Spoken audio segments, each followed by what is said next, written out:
Hi friends, ನಿಮ್ಮ ಮನೆಯಲ್ಲಿ ಏನಾದರೂ ವಾಟರ್ ಟ್ಯಾಂಕ್ ಲೀಕೇಜ್ ಇದ್ದರೆ ಏನು ಮಾಡಬೇಕು ಅಂತ ನಾನು ಇವತ್ತು ತಿಳಿಸ್ಕೊಡ್ತೀನಿ. ನಾನಿವಾಗ ಅಪ್ಲೈ ಮಾಡ್ತಿರೋದು tank shield PW Berger home shield tank shield PW. ಇವಾಗ ಇದ್ರ ವಾಟರ್ ಪ್ರೂಫಿಂಗ್ ಕಂಟೆಂಟ್ ಹೆಂಗಿದೆ ಅಂತ ತೋರಿಸ್ತೀನಿ ನಿಮಗೆ.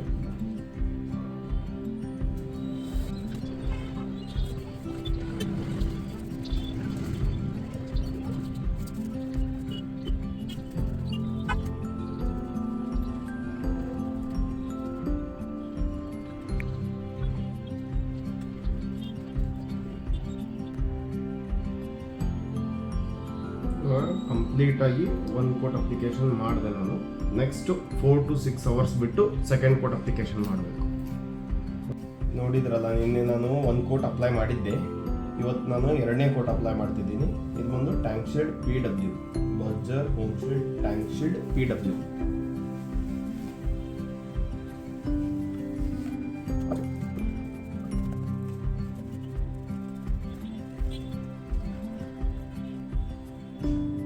ಇವಾಗ ಸೆಕೆಂಡ್ ಕೋಟ್ ಅಪ್ಲಿಕೇಶನ್ ಕಂಪ್ಲೀಟ್ ಆಯಿತು. ಇವಾಗ ಇದನ್ನ ಡ್ರೈ ಆಗಕ್ಕೆ ಬಿಡೋಣ. ಮೊನ್ನೆ ಮತ್ತು ನಿನ್ನೆ ನೀವು 2 ಕೋಟ್ ಅಪ್ಲಿಕೇಶನ್ ಮಾಡಿ ನೋಡಿ. ಇವಾಗ ಫೈನಲ್ ಟೆಸ್ಟ್ ಮಾಡ್ತಾ ಇದ್ದೀವಿ. ಇದ್ರೊಳಗೆ ನೀರು ಹಾಕ್ತೀವಿ ಫಸ್ಟ್.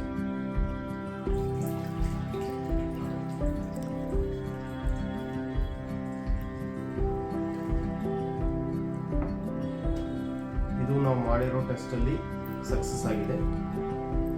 ವಾಟರ್ ಪ್ರೂಫಿಂಗ್ ಕಂಟೆಂಟ್ ಚೆನ್ನಾಗಿದೆ. ಇದು ಟ್ಯಾಂಕ್ ಶೀಲ್ಡ್ PW.